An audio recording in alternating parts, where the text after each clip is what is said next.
ದ್ವಿತೀಯ ಪಿ.ಯು.ಸಿಯ 2025ನೇ ಸಾಲಿನಲ್ಲಿ ಕೇಳಬಹುದಾದಂಥ 2 ಅಂಕದ ಪ್ರಶ್ನೋತ್ತರಗಳನ್ನು ಈ ಒಂದು ವಿಡಿಯೋದಲ್ಲಿ ನೋಡೋಣ. ಈ ಒಂದು ವಿಡಿಯೋವನ್ನು ನೀಲಿ ನಕ್ಷೆಯನ್ನು ಆಧರಿಸಿ ಹಾಗೆ ನಿಮ್ಮ ಹಳೆಯ ಒಂದು ಪ್ರಶ್ನೆ ಪತ್ರಿಕೆಯಲ್ಲಿರುವಂತಹ 2 ಅಂಕದ ಪ್ರಶ್ನೋತ್ತರಗಳಿರ್ಬೋದು ಹಾಗೆ ಮಾದರಿ ಪ್ರಶ್ನೆ ಪತ್ರಿಕೆಗಳಿರ್ಬೋದು ಇವೆಲ್ಲವುಗಳನ್ನು ರೆಫರ್ ಮಾಡಿಬಿಟ್ಟು ನಿಮಗೆ ಈ ಒಂದು ದ್ವಿತೀಯ ಪಿ.ಯು.ಸಿಯ ಇತಿಹಾಸದ 2 ಅಂಕದ ಪ್ರಶ್ನೋತ್ತರಗಳನ್ನು ಕೊಟ್ಟಿದ್ದೀನಿ. ಇಲ್ಲಿ ಕೊಟ್ಟಿರುವಂತಹ ಎಲ್ಲ ಪ್ರಶ್ನೋತ್ತರಗಳನ್ನು ನೀವು ಅಭ್ಯಾಸ ಮಾಡಿದರೆ ಹತ್ತತ್ರ 75 ಅಷ್ಟು ಅಂಕಗಳನ್ನು ನೀವು ಪಡೆಯೋದರಲ್ಲಿ ಯಾವುದೇ ರೀತಿಯಾದಂತಹ ಅನುಮಾನ ಇಲ್ಲ. ಹಾಗಿದ್ರೆ ಈ ಒಂದು ಪ್ರಶ್ನೋತ್ತರಗಳನ್ನು 2 ಅಂಕದ ಪ್ರಶ್ನೋತ್ತರಗಳನ್ನು ನೋಡೋಣ. ದ್ವಿತೀಯ ಪಿ.ಯು.ಸಿ 2 ಅಂಕದ ಪ್ರಶ್ನೋತ್ತರಗಳು. ಪ್ರಾಚೀನ ಭಾರತದ 5 ವಿಶ್ವವಿದ್ಯಾನಿಲಯಗಳು ಯಾವುವು ಅಂದರೆ, ಪ್ರಾಚೀನ ಭಾರತದ 5 ಪ್ರಸಿದ್ಧ ವಿಶ್ವವಿದ್ಯಾನಿಲಯಗಳೆಂದರೆ ತಕ್ಷಶಿಲಾ ವಿಶ್ವವಿದ್ಯಾನಿಲಯ, ನಳಂದ ವಿಶ್ವವಿದ್ಯಾನಿಲಯ, ಕಂಚಿ ಮತ್ತು ಕಾಶಿ ವಿಶ್ವವಿದ್ಯಾನಿಲಯಗಳು. ನಿಯೋಲಿಥಿಕ್ ಪದದ ಅರ್ಥವೇನು ಅಂತ ಕೇಳಿದರೆ, ನಿಯೋ ಅಂತ ಅಂದರೆ ಹೊಸ ಅಂತ ಹೇಳಿಬಿಟ್ಟು, ಲಿಥಿಕ್ ಅಂದರೆ ಶಿಲೆ ಅಂತ ಹೇಳಿ. ಉತ್ತರ ಭಾರತದ ಯಾರಾದರೂ ಇಬ್ಬರು ಭಕ್ತಿ ಚಳುವಳಿಯ ಸಂತರನ ಹೆಸರಿಸಿ ಅಂತ ಕೇಳಿದರೆ, ಒಂದು ರಮಾನಂದ ಕಬೀರರು ಮತ್ತು ಗುರುನಾನಕರು, ಇಬ್ಬರನ್ನ ಮಾತ್ರ ಹೆಸರಿಸಿದ್ರೆ ಸಾಕಾಗುತ್ತೆ. ಹಾಗೆ ಮುಂದಿನದು ಸಿಂಧೂ ಜನರ ಶವ ಸಂಸ್ಕಾರ ಪದ್ಧತಿಗಳನ್ನು ತಿಳಿಸಿ ಅಂತ ಕೇಳಿದರೆ, ಅವರು ಸಿಂಧೂ ಜನರು ದಹನ ಮತ್ತು ಹೂಳುವ ಪದ್ಧತಿಯನ್ನು ಅವರು ಅನುಸರಿಸ್ತಾ ಇದ್ರು. ವೈದಿಕ ನಾಗರಿಕತೆಯಲ್ಲಿ ರಾಜನಿಗೆ ಯಾವ 2 ರಾಜಕೀಯ ಸಂಸ್ಥೆಗಳು ಸಹಾಯ ಮಾಡ್ತಾ ಇದ್ವು ಅಂತಂದರೆ, ಸಭಾ ಮತ್ತು ಸಮಿತಿ ಅನ್ನುವಂತಹ 2 ಸಂಸ್ಥೆಗಳು. ಬೌದ್ಧ ಧರ್ಮದ 2 ಪಂಥಗಳು ಯಾವುವು ಅಂತ ಕೇಳಿದರೆ, ಒಂದು ಹೀನಯಾನ ಮತ್ತೊಂದು ಮಹಾಯಾನ ಬೌದ್ಧ ಧರ್ಮದ 2 ಪಂಥಗಳು. ಶಾತವಾಹನರ ಯಾವುದಾದರೂ 2 ವಾಸ್ತುಶಿಲ್ಪದ ಕೇಂದ್ರಗಳನ್ನು ಹೆಸರಿಸಿ ಅಂತ ಕೇಳಿದರೆ, ಇಲ್ಲಿ ನೀವು 2 ಬರೆದ್ರೆ ಸಾಕು. ನಾನು 5 ಕೊಟ್ಟಿದ್ದೇನೆ. ಅಮರಾವತಿ, ನಾಗಾರ್ಜುನಕೊಂಡ, ನಾಸಿಕ್, ಕಾನೇರಿ ಮತ್ತು ಕರ್ಲೆ. ಕೈಲಾಸನಾಥ ದೇವಾಲಯವನ್ನು ನಿರ್ಮಿಸಿದವರು ಯಾರು ಮತ್ತು ಎಲ್ಲಿ ಅಂತ ಇದೆ. ಉತ್ತರ ಮಹಾರಾಷ್ಟ್ರದ ಔರಂಗಾಬಾದ್ ಜಿಲ್ಲೆಯ ಎಲ್ಲೋರದಲ್ಲಿ 8ನೇ ಕೃಷ್ಣನು ಇದನ್ನು ನಿರ್ಮಿಸ್ತಾನೆ. ವಿಕ್ರಮ ಶಕೆಯನ್ನು ಯಾರು ಮತ್ತು ಯಾವಾಗ ನಿರ್ಮಿಸಿದರು ಅನ್ನುವಂಥದ್ದು, ವಿಕ್ರಮ ಶಕೆಯನ್ನು 6ನೇ ವಿಕ್ರಮಾದಿತ್ಯ ಸುಮಾರು 1076ರಲ್ಲಿ ಅವರು ಆರಂಭಿಸ್ತಾರೆ.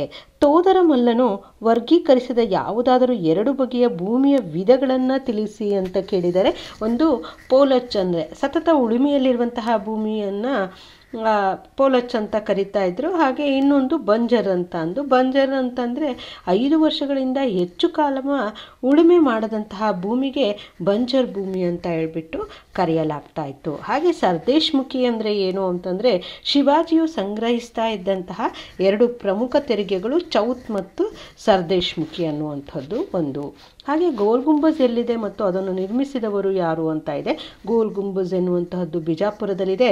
ಇದನ್ನು ಸುಲ್ತಾನ್ ಮೊಹಮ್ಮದ್ ಆದಿಲ್ ಶಾ ನಿರ್ಮಿಸ್ತಾನೆ.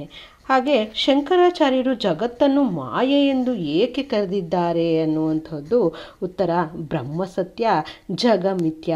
ಇದರ ಅರ್ಥ ಸಾರ್ವತ್ರಿಕ ಆತ್ಮ ಅಂತಿಮ ವಾಸ್ತವವಾಗಿದೆ ಮತ್ತು ಪ್ರಪಂಚವು ಭ್ರಮೆ ಅಥವಾ ಮಾಯೆಯಾಗಿದೆ ಅನ್ನುವಂಥದ್ದನ್ನು ಹೇಳ್ತಾರೆ. ಒಬ್ಬ ಸಾಮಾನ್ಯ ಮನುಷ್ಯನಿಗೆ ಅಜ್ಞಾನದಿಂದಾಗಿ ಜಗತ್ತು ನಿಜವೆಂದು ತೋರುತ್ತದೆ ಅಂತ ಹೇಳ್ಬಿಟ್ಟು ಅವರು ಹೇಳ್ತಾರೆ. ಸಹಾಯಕ ಸೈನ್ಯ ಪದ್ಧತಿಯನ್ನು ಒಪ್ಪಿದ ಯಾವುದಾದರೂ 2 ಭಾರತೀಯ ರಾಜ್ಯಗಳನ್ನು ಹೆಸರಿಸಿ ಅಂತ ಕೇಳಿದರೆ, ಒಂದು ಮೈಸೂರು ಮತ್ತೊಂದು ತಿರುವಾಂಕೂರು. ಪ್ರಾಕ್ತನ ಆಧಾರಗಳು ಎಂದರೇನು ಅಂತ ಕೇಳಿದರೆ, ಪ್ರಾಚೀನ ಮಾನವರ ಜೀವನ ಮತ್ತು ಚಟುವಟಿಕೆಗಳ ಅವಶೇಷಗಳೇ ಪ್ರಾಕ್ತನ ಅಥವಾ ಪುರಾತತ್ವ ಆಧಾರಗಳು. ಸಿಂಧೂ ನಾಗರಿಕತೆಯ ಅಂತ್ಯಕ್ಕೆ ಯಾವುದಾದರೂ 2 ಕಾರಣಗಳನ್ನು ತಿಳಿಸಿ ಅಂತ ಕೇಳಿದರೆ, ಸಿಂಧೂ ನಾಗರಿಕತೆಯ ಅಂತ್ಯಕ್ಕೆ ಕಾರಣಗಳು ಆರ್ಯರ ಆಕ್ರಮಣ ಮತ್ತೊಂದು ಪ್ರಕೃತಿಯ ವಿಕೋಪ. ವೈದಿಕ ಕಾಲದ ಯಾರಾದರೂ 2 ಮಹಿಳಾ ವಿದ್ವಾಂಸರನ್ನು ಹೆಸರಿಸಿ ಅಂತ ಕೇಳಿದರೆ, ಉತ್ತರ ಗಾರ್ಗಿ ಮತ್ತೊಂದು ಮೈತ್ರೇಯಿ. ಬೌದ್ಧ ಧರ್ಮ ಪ್ರಸಾರಕ್ಕಾಗಿ ಕಾನಿಷ್ಕನು ಕೈಗೊಂಡ ಯಾವುದಾದರೂ 2 ಕ್ರಮಗಳನ್ನು ಬರೆಯಿರಿ ಅಂತ ಕೇಳಿದರೆ, ಒಂದು ಬೌದ್ಧ ಧರ್ಮಕ್ಕೆ ರಾಜಾಶ್ರಯವನ್ನು ನೀಡಲಾಗುತ್ತೆ ಮತ್ತು ಇದನ್ನು ಬೌದ್ಧ ಭಿಕ್ಷುಗಳಿಗೆ ವಿಸ್ತರಿಸಲಾಯಿತು. ವಿಹಾರಗಳು ಮತ್ತು ಮಠಗಳನ್ನು ಭಿಕ್ಷುಗಳ ಉಪಯೋಗಕ್ಕಾಗಿಯೇ ಕಟ್ಟಲಾಗುತ್ತೆ. ಗುಪ್ತರ ಇತಿಹಾಸ ತಿಳಿಯಲು ಸಹಾಯಕವಾಗಿರುವಂತಹ ಯಾವುದಾದರೂ 2 ಮೂಲಾಧಾರಗಳನ್ನು ಹೆಸರಿಸಿ ಅಂತ ಹೇಳಿದರೆ, ಒಂದು ಸಮುದ್ರಗುಪ್ತನ ಅಲಹಾಬಾದ್ ಸ್ತಂಭ ಶಾಸನ, ಕಾಳಿದಾಸನ ಕೃತಿಗಳು ಅಂತಂದರೆ ವಿಶಾಖದತ್ತ ಮುದ್ರಾ ರಾಕ್ಷಸ ಮತ್ತು ದೇವಿ ಚಂದ್ರಗುಪ್ತಂ ಅನ್ನುವಂತಹದ್ದು. ಹಾಗೆ ರಾಜಶೇಖರನ ಕಾವ್ಯ ಮೀಮಾಂಸೆ, ಪಾಹಿಯಾನ್ ಮತ್ತು ಇತ್ಸಿಂಗರ ಬರವಣಿಗೆಗಳು. ಮುಂದಿನದು ಕರ್ನಾಟಕದ ಮೊದಲು ಅರಸು ಮನೆತನ ಯಾವುದು ಹಾಗೂ ಅವರು ಹೊರಡಿಸಿದಂತಹ ಕನ್ನಡದ ಮೊದಲ ಶಾಸನ ಯಾವುದು ಅಂತ ಕೇಳಿದರೆ ಕದಂಬರು. ಅದು ಹಲ್ಮಿಡಿ ಶಾಸನವನ್ನು ಹೊರಡಿಸ್ತಾರೆ. ಅಂದರೆ ಕರ್ನಾಟಕದ ಮೊದಲ ಅರಸು ಯಾರು ಅಂತಂದರೆ ಕದಂಬರು. ಅವ ಮನೆತನದ ಹೆಸರು ಕದಂಬ ಮನೆತನ. ಹಾಗೆ ಅವರು ಹೊರಡಿಸಿದಂತಹ ಮೊದಲ ಶಾಸನ ಅಂದರೆ ಹಲ್ಮಿಡಿ ಶಾಸನ. ರಾಷ್ಟ್ರಕೂಟ ಸಾಮ್ರಾಜ್ಯ ಜಗತ್ತಿನ 4 ವಿಶೇಷ ಸಾಮ್ರಾಜ್ಯಗಳಲ್ಲಿ ಒಂದು ಎಂದವರು ಯಾರು ಹಾಗೂ ಅವರು ಯಾವ ವರ್ಷ ಮಾನ್ಯಕೇಟಕ್ಕೆ ಭೇಟಿ ನೀಡಿದರು ಅಂತಂದರೆ ಅವರು ಅರಬ್ ಪ್ರವಾಸಿ ಸುಲೈಮಾನ್ ಅನ್ನುವಂತಹವರು ಸಶ 851ರಲ್ಲಿ ಮಾನ್ಯಕೇಟಕ್ಕೆ ಭೇಟಿಯನ್ನು ನೀಡ್ತಾರೆ. ವಿಜಯನಗರ ಸಾಮ್ರಾಜ್ಯದ ಅವನತಿಯ ನಂತರ ಸ್ವತಂತ್ರಗೊಂಡ ಯಾವುದಾದ್ರೂ 2 ಸಾಮಂತ ರಾಜಮನೆತನಗಳನ್ನು ಹೆಸರಿಸಿ ಅಂತ ಕೇಳಿದ್ದಾರೆ. ಯಾವುದಾದ್ರೂ 2 ಬರೆದ್ರೆ ಸಾಕು. ಇಲ್ಲಿ 4 ಕೊಟ್ಟಿದ್ದಾನೆ. ಯಲಹಂಕ ನಾಡಪ್ರಭುಗಳು, ಕೆಳದಿಯ ನಾಯಕರು, ಚಿತ್ರದುರ್ಗದ ನಾಯಕರು ಮತ್ತು ಮೈಸೂರಿನ ಒಡೆಯರು. ಚೌತ್ ಎಂದರೇನು? ಶಿವಾಜಿಯ ಆಡಳಿತಕ್ಕೆ ಒಳಪಡದ ಅವನ ಸಾಮ್ರಾಜ್ಯದ ನೆರೆಯ ಪ್ರದೇಶಗಳು ತಾವು ಸಂಗ್ರಹಿಸಿದಂತಹ ಭೂಕಂದಾಯದಲ್ಲಿ 4ನೇ ಒಂದು ಭಾಗವನ್ನು ಶಿವಾಜಿಗೆ ನೀಡಬೇಕಾಗಿತ್ತು. ಇದನ್ನು ಚೌತ್ ಅಂತ ಹೇಳ್ಬಿಟ್ಟು ಕರೀಲಾಗ್ತಾ ಇತ್ತು. ಭಾರತದ ಪ್ರಥಮ ಸ್ವಾತಂತ್ರ್ಯ ಸಂಗ್ರಾಮದ ವಿಫಲತೆಗೆ ಯಾವುದಾದ್ರೂ 2 ಕಾರಣಗಳನ್ನು ಬರೆಯಿರಿ ಅಂತ ಕೇಳಿದರೆ ನಾನು ಇಲ್ಲಿ ಅಷ್ಟು ಕಾರಣಗಳನ್ನು ಕೊಟ್ಟಿದ್ದೇನೆ. ನೀವು ಕೇವಲ 2 ಬರೆದ್ರೆ ಸಾಕು. ಈ ದಂಗೆಯು ರಾಷ್ಟ್ರೀಯ ಲಕ್ಷಣಗಳನ್ನು ಹೊಂದಿರಲಿಲ್ಲ. ಇದು ಮಧ್ಯ ಭಾರತಕ್ಕೆ ಮಾತ್ರ ಸೀಮಿತಗೊಂಡಿತ್ತು. ರಜಪೂತರು, ಸಿಖ್ಖರು, ಬಂಗಾಳಿಗಳು, ಹೈದರಾಬಾದಿನ ನಿಜಾಮ, ಪಟಿಯಾಲದ ನವಾಬ, ಕಾಶ್ಮೀರದ ಮಹಾರಾಜ ಇವರೆಲ್ಲರೂ ಬ್ರಿಟಿಷರನ್ನು ಬೆಂಬಲಿಸಿದರು. ದೊಡ್ಡ ದೊಡ್ಡ ಜಮೀನ್ದಾರರು, ವ್ಯಾಪಾರಸ್ಥರು ಮತ್ತು ಲೇವಾದೇವಿದಾರರು ಕೂಡ ಬ್ರಿಟಿಷರನ್ನು ಬೆಂಬಲಿಸಿದರು.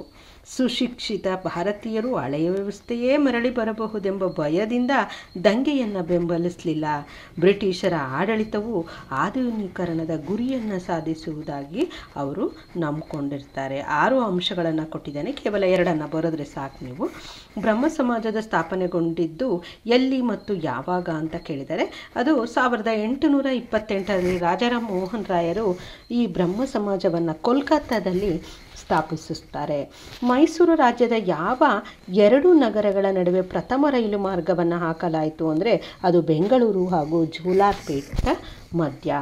ಇತಿಹಾಸ ಕಾಲ ಮತ್ತು ಇತಿಹಾಸ ಪೂರ್ವ ಕಾಲಗಳ ನಡುವಿನ ವ್ಯತ್ಯಾಸವೇನು ಅಂತ ಕೇಳಿದರೆ ಲಿಖಿತ ಮೂಲಾಧಾರಗಳು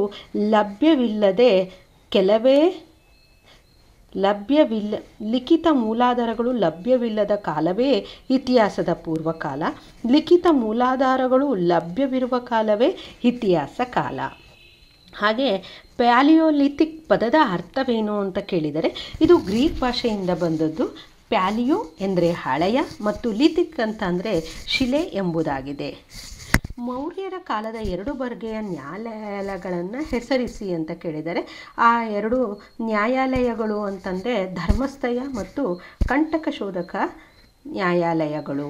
ಕಾನಿಷ್ಕನು ಚೀನಾದಿಂದ ವಶಪಡಿಸಿಕೊಂಡ ಯಾವುದಾದರೂ 2 ಪ್ರಾಂತ್ಯಗಳನ್ನು ಹೆಸರಿಸಿ ಅಂತ ಕೇಳಿದರೆ ಅದು ಚೀನಾದ ಸಾಮ್ರಾಜ್ಯದಲ್ಲಿದ್ದಂತಹ ಕಾರ್ಗರ್, ಯಾರ್ಕಂಡ್ ಮತ್ತು ಪ್ರಾಂತ್ಯಗಳನ್ನು ಈ 2 ಪ್ರಾಂತ್ಯಗಳನ್ನು ಅವರು ವಶಪಡಿಸಿಕೊಳ್ತಾನೆ. ಕಾಳಿದಾಸನ 2 ಮಹಾಕಾವ್ಯಗಳು ಅಂತಂದರೆ ರಘುವಂಶ ಮತ್ತು ಕುಮಾರ ಸಂಭವ. ಚೋಳರ 2 ರಾಜಧಾನಿಗಳು ತಂಜಾವೂರು ಮತ್ತು ಉರೈಯೂರು. ಹರ್ಷವರ್ಧನನ ತಂದೆ ತಾಯಿಗಳು ಯಾರು ಅಂದರೆ ತಂದೆ ಪ್ರಭಾಕರ ವರ್ಧನ, ತಾಯಿ ಯಶೋಮತಿ. ಶಿವಾಜಿ ಸಂಗ್ರಹಿಸ್ತಾ ಇದ್ದಂತಹ 2 ತೆರಿಗೆಗಳು ಯಾವುವು ಅಂತಂದರೆ ಒಂದು ಚೌತ್ ಮತ್ತೊಂದು ಸರ್ದೇಶ ಮುಖಿ. ಶಿವಪ್ಪ ನಾಯಕನ ಶಿಸ್ತು ಪ್ರಕಾರದ 2 ಭೂ ವರ್ಗೀಕರಣಗಳನ್ನು ಹೆಸರಿಸಿ ಅಂತ ಕೇಳಿದರೆ ಈತ ತನ್ನ ಶಿಸ್ತು ಎಂಬ ಕಡ್ಡಾಯ ಪದ್ಧತಿಗೆ ಪ್ರಸಿದ್ಧನಾಗಿದ್ದಾನೆ. ಅವರ ಒಂದು ಭೂ ವರ್ಗೀಕರಣವನ್ನು ನೋಡೋದಾದರೆ ಇಲ್ಲಿ 5 ಕೊಟ್ಟಿದ್ದೇನೆ. ನೀವು ಕೇವಲ 2 ಮಾತ್ರ ಬರೀಬೇಕಾಗುತ್ತೆ.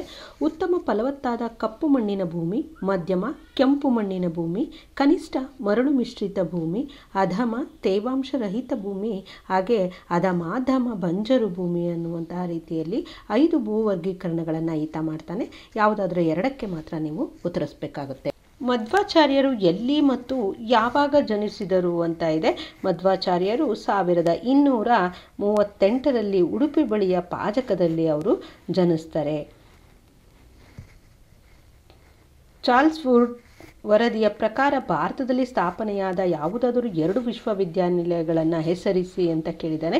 ಚಾರ್ಲ್ಸ್ ವುಡ್ರವರು ಲಂಡನ್ ವಿಶ್ವವಿದ್ಯಾನಿಲಯದ ಮಾದರಿಯಲ್ಲಿಯೇ ಕಲ್ಕತ್ತಾ, ಬಾಂಬೆ ಮತ್ತು ಮದ್ರಾಸ್ ವಿಶ್ವವಿದ್ಯಾನಿಲಯಗಳನ್ನು ಅವರು ತೆರೀಬೇಕಾಗುತ್ತೆ.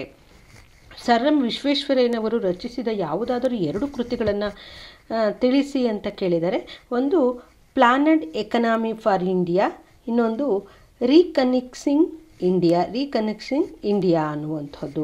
ಕರ್ನಾಟಕದ ಏಕೀಕರಣದಲ್ಲಿ ಪ್ರಮುಖ ಪಾತ್ರ ವಹಿಸಿದಂತಹ ಯಾವುದಾದರೂ 2 ವೃತ್ತಪತ್ರಿಕೆಗಳನ್ನು ಹೆಸರಿಸಿ ಅಂತ ಕೇಳಿದರೆ, ಒಂದು ಸಂಯುಕ್ತ ಕರ್ನಾಟಕ, ಇನ್ನೊಂದು ವಿಶಾಲ ಕರ್ನಾಟಕ.